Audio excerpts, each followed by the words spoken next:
Bonjour à toutes et à tous, bienvenue dans Cinécast. Salut Thibaut. Salut Guillaume.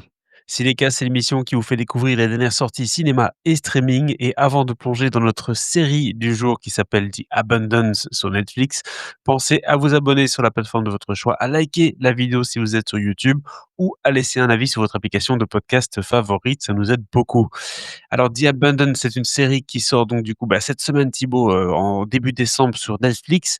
C'est créé par Kurt Sutter et ça, tu vas nous en dire un petit peu plus parce que tu connais bien l'univers de Kurt Sutter, Sons of Anarchy, The Shield, c'est lui aussi. Exactement. Des séries américaines qui ont bien fonctionné quand même, faut le dire. Et qui ont leur lot de fans.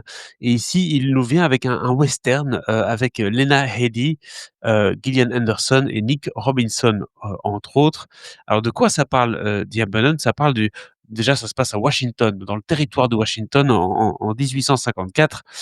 Les matriarches de 2 familles que tout oppose, l'une fortunée et privilégiée, liée par le sang et l'autre constituée d'orphelins et de marginaux unis par l'amour et la nécessité, voient leur destin rassemblés par les crimes, un terrible secret, un amour maudit et un gisement d'argent. Une collision qui fait écho à la lutte entre riches et pauvres dans un coin d'Amérique hors de portée de la justice. Pas de bande-annonce, c'est Netflix. Vous avez déjà compris un petit peu le traquenard, hein, avec ce synopsis, de ce western où il y a vraiment 2 clans très, très différents, qui vont devoir s'affronter, pour diverses raisons. Alors, on a tous les 2 vu la série. Moi, j'ai vu les 2 premiers épisodes. Toi, tu as peut-être tout vu, je ne sais pas. Tu as vu jusqu'où? J'ai vu 7 épisodes parce qu'on nous a donné 7 épisodes, mais il y en a 10. Voilà. Ah, il y en a 10 quand même, OK. D'une durée très variable, hein. Il y a des épisodes Ou qui durent 9, je 30 sais plus, mais minutes. ouais. Oui, oui, ça m'a surpris d'ailleurs, genre le oui, je sais plus si c'est le deuxième ou le troisième ou, Ouais. il y en a un qui dure genre 30 minutes alors que le premier ou le enfin faisait genre 50 ou 1 heure et donc oui, c'est assez, variable. Un peu comme les Disney fait ça un peu aussi avec les Mandalorian où tout d'un coup tu as des enfin ou les séries Star Wars, tout d'un coup tu as un épisode très court. Tu «Ah bon? Bon, bizarre», mais voilà. Ah, c'est pas plus Ils font mal ça. parce qu'on n'est pas sur une Oui, télévision, donc on n'est pas obligé de suivre un format classique. On peut exactement. s'en écarter un petit peu, donc on si c'est comme un album de musique, en fait, hein. Si un morceau dure 2 minutes, il dure 2 minutes. Oui, oui, tout Donc à fait. c'est le même cas ici, ce qui est intéressant aussi parce qu'on nous fait pas perdre notre temps parfois avec des trames qui n'ont pas vraiment beaucoup d'intérêt. Et ici, dans ce western-là, vous l'avez compris, il est question d'un clash, un clash qu'on a déjà vu, le clash classique David Oui. contre Goliath, entre les orphelins et la famille puissante. Forcément dans un cadre de western, ça fonctionne toujours bien ce genre d'ambiance-là, puisqu'on a bien les pauvres d'un côté et on a bien la riche avec son avec ses chevaux et son calèche de l'autre côté. Et vous l'aurez compris, c'est donc l'actrice Lena Headey qui jouait donc dans, Game of Thrones, qui jouait Cersei dans Game of Thrones, incarne la plus pauvre des 2, hein, et Gillian Anderson qui est, la noble du coin, qui a vraiment envie de développer son industrie. Moi, ce que j'ai bien aimé, c'est que le conflit entre les 2, c'est pas juste une question d'argent et d'industrie à développer et cetera. C'est un conflit qui a plusieurs couches, quoi. Il y a Mmh. eu un drame, il y a eu également donc la question d'argent, mais il y a aussi une histoire entre ces 2 femmes. Enfin, il y a plein de raisons qui font en sorte qu'aujourd'hui, c'est un peu la guerre et ça, c'est assez intéressant d'aborder cet aspect-là au fil de différents épisodes. Ouais, bah, en fait, la guerre, elle est déjà un petit peu là depuis avant même que l'histoire commence. Parce que cette famille, qui est donc dirigée par Gillian Anderson, la famille Van Ness, elle a, les pouvoirs sur tout, toute la ville. Enfin, je veux dire, sans cette famille et sans l'industrie développée par cette famille, bah, je veux dire, cette ville n'existerait pas, personne n'aurait du boulot et cetera. Donc clairement, elle a la main mise un peu sur tout ce qu'elle veut. Et bah, le clash, il est avec donc, ces autres familles dont, tu parles de ces orphelins effectivement. Donc les tensions, elles sont là depuis le début. Mais c'est clair que et ça c'est typique de Kurt Sutter, c'est que direct et ça se passe dès le premier épisode, hein, c'est par ça que toute la série commence, il va nous placer un truc bien dégueu, qui va clairement mettre, le feu aux poudres comme si c'était déjà pas une poudrière avant. Donc typique de Kurt Sutter parce qu'il nous a fait le coup plein de fois, hein, dans The Shield, dans Sons of Anarchy, ce genre de truc. Tu sais que ça va partir à un moment ou l'autre et lui, en général, c'est dès le début, quoi. Donc ça, c'est top et oui, c'est clair que ce conflit a donc plusieurs couches et donc qui va le rendre de plus en plus intéressant au fur et à mesure que les épisodes. Parce que bien sûr, qui dit conflit entre des familles, dit aussi rapprochement entre des familles et donc tu sais, c'est un peu il y a aussi un petit côté Roméo et Juliette, quoi. Quand tu as, un méchant et une gentille qui s'aiment ou inverse, hein, parce que pour l'une famille pour l'autre, The Weeknd ou ça rien à voir complique le là-dessus? quoi? On parle de Weeknd ou on parle de The Abundance? Non, mais voilà, ça c'est en fait, Eh bien sûr. Kurt Sutter, c'est ce qu'il fait toujours dans sa série, c'est qu'il va mettre, un peu des événements qui viennent clairement des grandes pièces de théâtre et cetera, tu vois? Les grands chocs, narratifs, les choses qui vont faire avancer et créer du mouvement, en fait, à chaque fois dans ces récits. Donc c'est pour ça que toutes ces séries, c'est toujours hyper mouvementé avec des grosses histoires. C'est rarement des petits trucs, gentils où il se passe pas grand chose, tu vois? Et j'allais le dire justement, tu faisais peut-être une référence avec le théâtre, classique shakespearien.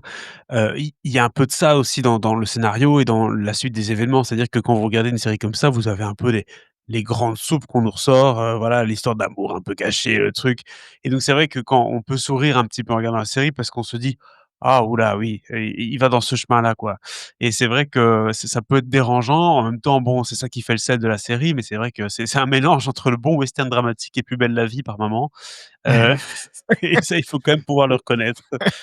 Tu un peu, mais oui, en vrai, oui, c'est-à-dire qu'en fait, ce qu'on considère un peu comme étant des clichés, bah, d'une façon, c'est un peu la bonne soupe comme tu dis, mais donc on sait que c'est efficace et que ça va marcher et si c'est bien maîtrisé au fil et à mes au fur et à mesure, au fil de la série, que tout ça avance bien et que c'est bien mis en manège, bah, en fait, ça va fonctionner de ouf.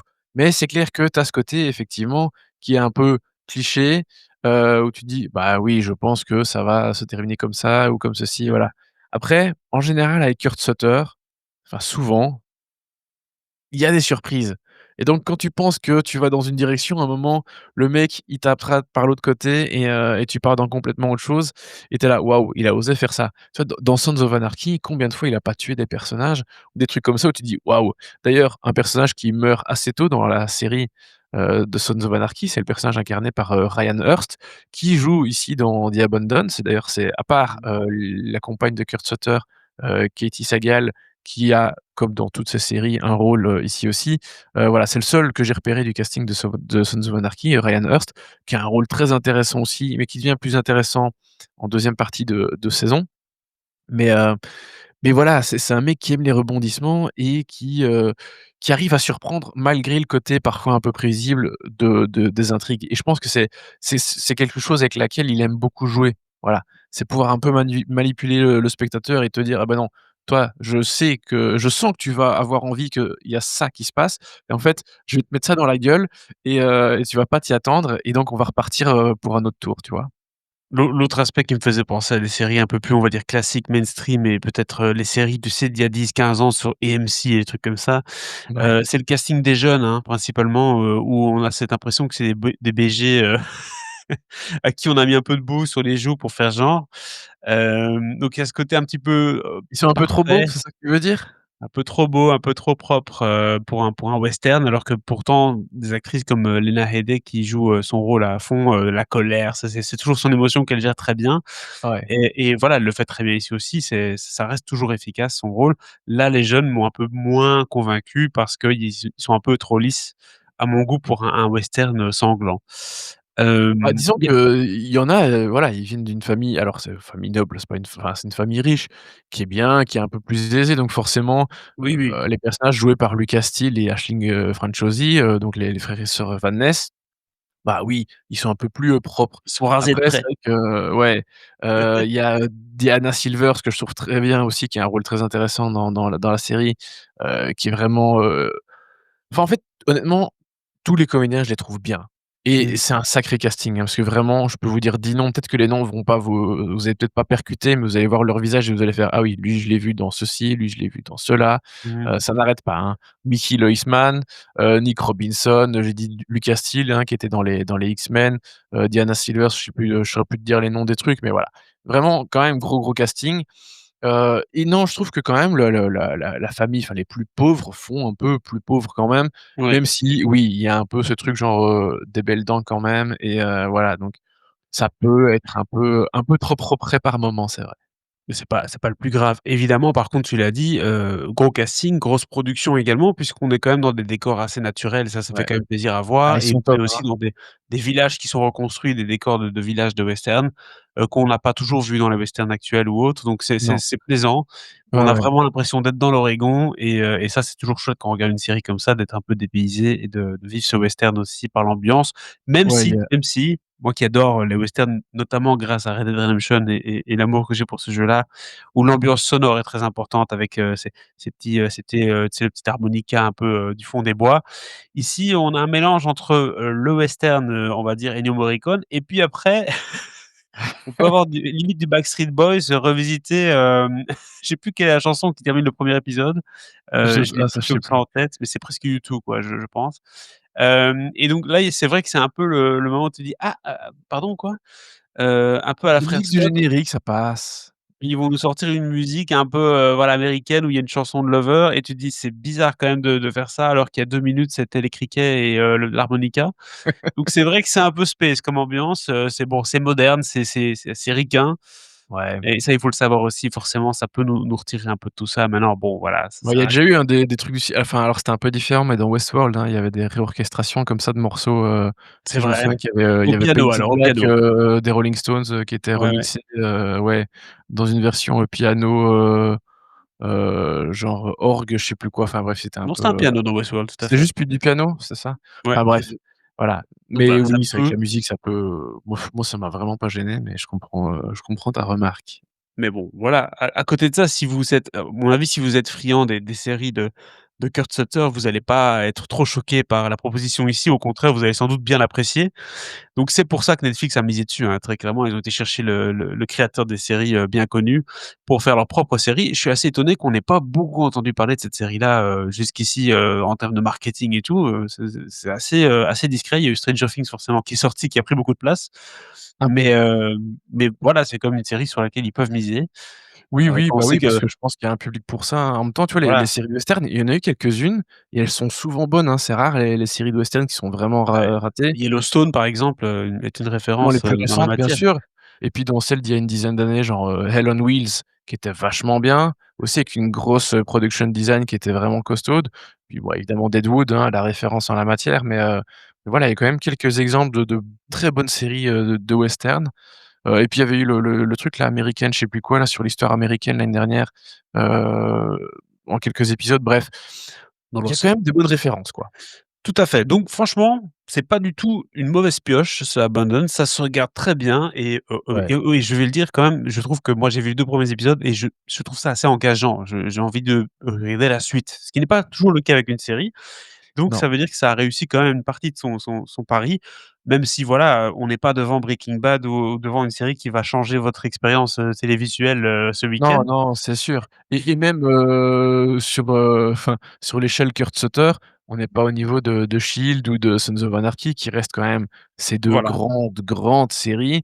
J'ai pas vu, sa série sur les Mayans, hein, la série spin-off de Sons of Anarchy, mais voilà, on est quand même sur un cran un peu en dessous, mais il y a des bonnes recettes typiques de Kurt Sutter qui sont là et ça reste un plaisir à regarder, voilà. Et Même, je m'étais là, fait la j'ai hâte de voir les 3 derniers épisodes parce que le 7e se termine sur un putain de climax et voilà, j'ai j'ai envie de voir tu la suite. testes. Mais par contre, il y a un truc que je me suis dit quand je regardais la série et on termine là-dessus, c'est je me suis dit à quel point on est gâtés maintenant, parce que ce genre de série-là, il y a 10 ans, ça sortait sur AMC Mmh et mh. c'était la série de l'année, tu vois? Genre, c'était vraiment l'événement sur AMC, le truc, 2 grandes stars avec, le western et tout, par un grand créateur de série et aujourd'hui, j'ai l'impression que ça sort toutes les 2 semaines, ce genre de truc et c'est vrai que il faut apprécier quand même l'époque dans laquelle nous sommes. Il y a beaucoup de télévision qui est produite et il y en a pas mal de bonnes télévisions même donc un peu Ouais, difficile de faire une place. c'est Donc sûr, voilà. c'est sûr. Moi, je donne 2 sur 5. Maintenant je peux comprendre que certaines personnes donnent 3. Moi, je donne C'est dans les 2 quoi. ouais, je suis plutôt à 3 parce que 2 je serais oui, c'était sympa à regarder, voilà. Je trouve que c'est quand même très plaisant à regarder, même si je l'ai dit, on n'est pas sur de la grande série non plus, mais voilà. Moi, j'aime, il y a rien à faire. J'adore la patte, Kurt Sutter et pour moi, enfin sur moi ça a marché une fois encore. Voilà, The Abundance, à ne pas leftover comme on dit. Non. Ah oui, parce qu'on en a même pas parlé au final, hein, mais Gillian Anderson, elle est top. Elle est Oui, vraiment mais top, hein. bon, là, c'est On le Gillian savait, Anderson, on le tu vois? savait. Il y a pas Voilà, de surprise. elle est toujours top. Donc voilà, c'est notre avis sur la série The Abundance. N'hésitez pas à me dire en commentaire ce que vous avez pensé de la série. C'est une pioche un peu insoupçonnée en cette fin d'année sur Netflix, donc n'hésitez pas à aller regarder ça. Abonnez-vous au podcast sur la plateforme de votre choix. On se dit à très bientôt pour de nouvelles critiques. Ciao, ciao. Ciao, ciao.